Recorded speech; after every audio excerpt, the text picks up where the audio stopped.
Salut gang! Aujourd'hui, on vous parle des free handstand push-up.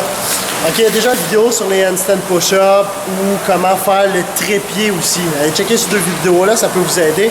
Maintenant, on va vous montrer comment faire un free handstand push-up, c'est-à-dire un handstand push-up dans le vide.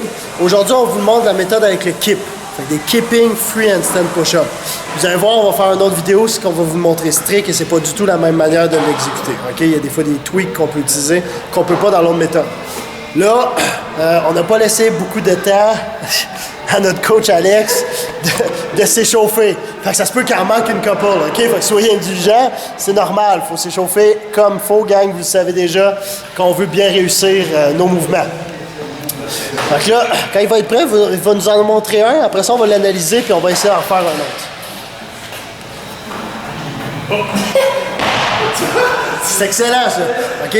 Vous voyez que ça peut arriver, premièrement, de le rater. OK? Quand vous ratez, il ne faut pas avoir peur de flipper comme ça ou de se replier, recroqueviller totalement pour rouler. Mais ça, il faut être à l'aise, bien sûr, avant de le faire.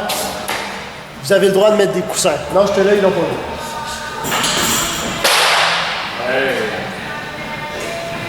Excellent. Là, on voit déjà que quand il va installer ses mains, ça va être en trépied.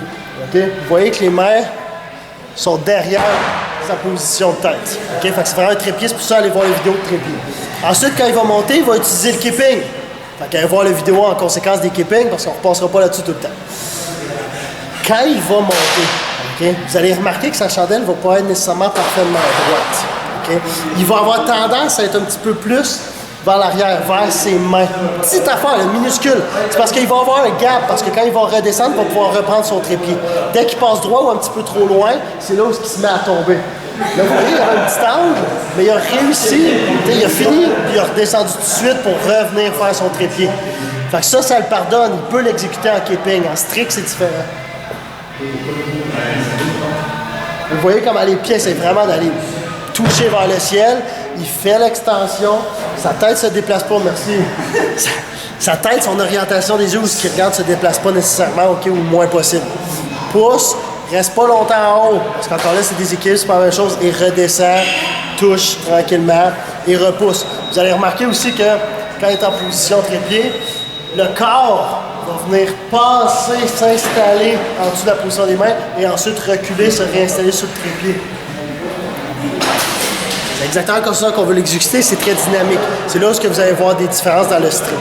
Si vous voulez pratiquer ça, être sûr d'avoir bien pratiqué le vidéo, bien pratiquer les trépieds, être très à l'aise en trépied, être à l'aise en kipping déjà sur les vidéos de kipping, pratiquer ça avant de commencer là-dessus. Et vous avez le droit de mettre plein de coussins de l'autre côté si vous voulez être sûr de ne pas tomber à plat comme un flat. That's it, gang! Ciao, gang!